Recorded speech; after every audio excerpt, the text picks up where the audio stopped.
E aí, como é que vão vocês? Mais um vídeo hoje, meus amigos. Eliseu Rodrigues se manifesta após adultério de Tiago Alicerce.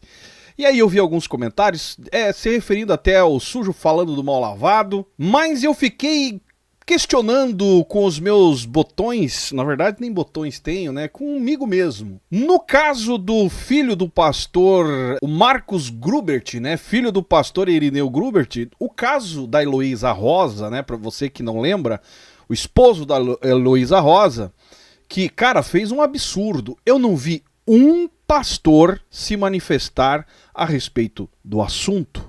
E eu fiquei vendo essa notícia, inclusive me enviaram aqui pedindo, você não vai falar a respeito do sujo falando mal lavado? Outro, o Pinter Gospel resolveu falar do adúltero. Cara, e eu fiquei me questionando, não teve um pastor que falou a respeito do caso da Heloísa Rosa lá, o seu esposo Marcos Grubert. E agora, a respeito desse assunto, surgiu, né? Falando de pastores aí de relevância, enfim, de renome, surgiu o pastor Eliseu Rodrigues se manifestando após adultério do Tiago Alicerce. Aí tentei procurar, mandar uma matéria, mas a matéria fala a respeito de uma postagem dele. É bom dizer que na postagem ele também não faz referência nenhuma a nomes, né? Não põe nomes. Os internautas, a internet em si que deduziu a ideia, mas é uma indireta, né? O assunto que está em alta aí, relevante com relação ao que ele está falando aqui. Diz o seguinte: adulterou. 2. Só confessou depois da exposição. 3. Quando em pecado não procurou ajuda de ninguém da igreja. 4. Agora afirma que a igreja só julga. E assim, mais uma vez, a culpa é da igreja. Adúlteros, vocês não precisam de perdão, mas de libertação. E eu concordo com ele aqui. Mas eu fiquei me questionando, será que é uma indireta para Amanda, né, a amante que denunciou, que jogou até a culpa na igreja, né, por não expor na época que tudo aconteceu, porque foi taxada de louca. O próprio pastor Tiago Alicerce jogou uma ideia de que ela era perturbada da cabeça, enfim. Ou será que é para o próprio Tiago Alicerce, ou sobre o caso no geral, né? Ficou essa indagação. E a notícia diz o seguinte: Eliseu não foi o único que se manifestou sobre o caso. O pastor Flávio Amaral gravou um vídeo em que fez críticas acirradas ao pastor Tiago Alicerce. Amaral disse que Tiago, apesar de ensinar as pessoas muitas coisas na internet, inclusive a não traírem, não vivia o que pregava. O pastor disse ainda que Tiago só confessou porque foi exposto e que o caso não foi apenas uma queda, pois há muitos anos estava enganando as pessoas. A verdade é que o Tiago Alicerce se promoveu, né, como um grande denunciante dos pecados alheios e na tentativa, né, enquanto ele denunciava e escondia os seus próprios pecados. Estava tão focado em criar uma imagem de um homem de Deus perfeito, de perfeição, ao ponto de estar disposto a destruir qualquer pessoa que cruzasse o seu caminho. Eu fui informado, inclusive até recebi aqui provas a respeito de que ele registrou um boletim de ocorrência contra o denunciante, né? Olha a covardia, cara. O marido da amante. Tipo, pra esconder o seu pecado, não importa, até crime cometo. Mesmo sabendo que era verdade, foi lá e registrou um boletim de ocorrência. Isso quer dizer o quê? Que mesmo sabendo que estava mentindo, registrou um boletim. Isso é crime. Então não importa o que eu faça. O importante é eu manter a minha imagem de um santo e puro homem de Deus. Agora, sobre o que o Eliseu Rodrigues postou, teve um comentário que inclusive eu achei interessante. O julgamento dos que são sinceros na igreja não significa que não há perdão. É apenas uma lembrança de que há um perdão. Aí foi um internauta e comentou embaixo dessa postagem, escrevendo Gálatas 6, que diz o seguinte: irmãos, se alguém for surpreendido em algum pecado, vós que sois espirituais deveis restaurar essa pessoa com espírito de humildade. Todavia, cuida de ti mesmo para que não sejais igualmente tentado. O texto é bem claro: irmãos, se alguém for surpreendido. Foi aí que o Eliseu Rodrigues deu a resposta. Olha só o que o Eliseu Rodrigues respondeu: ser surpreendido numa falta implica ser pego em flagrante. Ser surpreendido é ser visto pecando. Esse texto não se aplica a quem vive na prática do adultério de modo oculto e só confessa por ser exposto e ainda culpa a igreja. Dá pra ver que a pegada do Eliseu Rodrigues aqui, ele ficou meio machucadinho em culparem a igreja, né, por tudo que acontece. Até parece que o contexto da instituição chamada igreja é um contexto maravilhoso para se confessar pecado. É o lugar aonde você mais é julgado. E é por esse motivo que muita gente acaba não confessando, por medo de serem julgados, medo de retaliação, medo... Cara, o meio evangélico, se você não é do meio e quer participar dentro do contexto uma hora, se prepara porque o negócio não é do jeito que às vezes você imagina.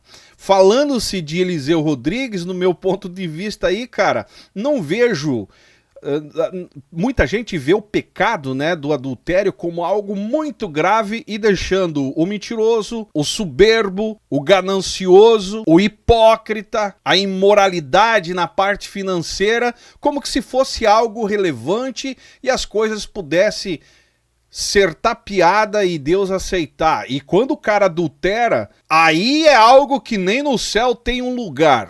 E nesse caso, cara, eu fico pensando assim, o primeiro aí, que é o Eliseu Rodrigues, usa a fé do povo para arrancar dinheiro, cobra os seus cachês, usa o contexto da fé, estimula a fé, a esperança do povo para arrancar dinheiro com vendas e cachês, ofertas, sementes, né, que eles gostam de falar. Em outras palavras, exploram a fé e a confiança das pessoas para obter vantagens financeiras. E qual é a diferença um do outro aqui, sendo que o outro pregava contra isso, mas de contrapartida estava papando a irmã da igreja, ou as irmãs, né, segundo as denúncias aí, há 18 anos. Eu, pra mim, não vejo, moralmente falando, diferença nenhuma de ambos. Porque os dois vivem de fachadas. Um, porque mantém o casamento em ordem, em dia, tem só uma esposa, não sai com ninguém, mas vive usurpando o povo de outra maneira, imoralmente falando. Uma conduta grave. Manipula a espiritualidade para tirar proveito. Tudo com fins, né, egoístas. E apesar de manter uma relação saudável com o seu cônjuge, né, com uma única mulher, o foco da sua falha moral está em sua hipocrisia religiosa e no abuso do poder. Já o outro, né, o sujo aí,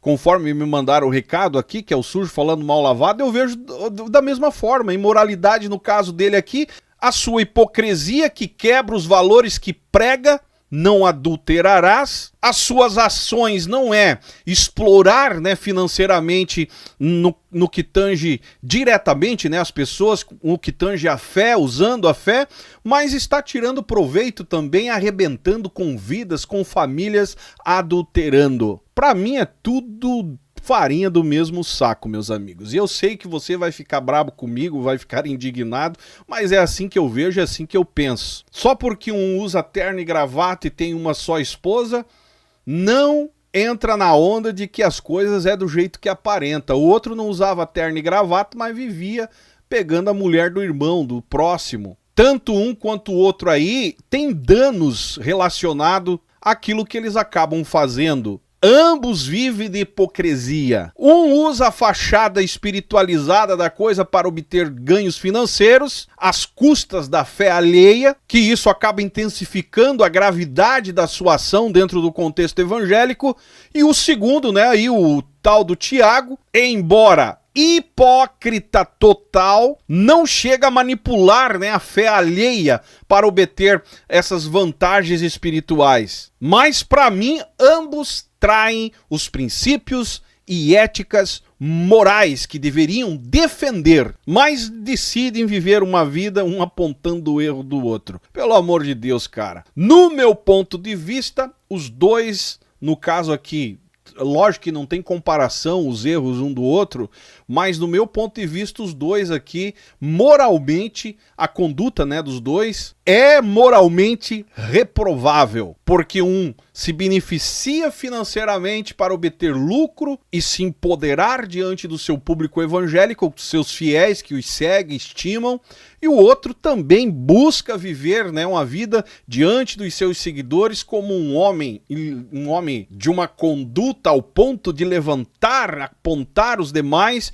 e no final das contas a vida dele estava pior do que aquelas que ele acabou denunciando. Mas há quem joga no inferno aquele que adultera, né? Não tem perdão, acabou para esse, mas aquele que vive em cima do púlpito mentindo, usurpando a igreja, tirando dinheiro do povo em nome da fé, que vê a igreja como um contexto de sobreviver, ou melhor, vê a igreja como um contexto de viver uma vida no alto padrão financeiramente falando, esse é relevante, porque tem a família e cuida da família.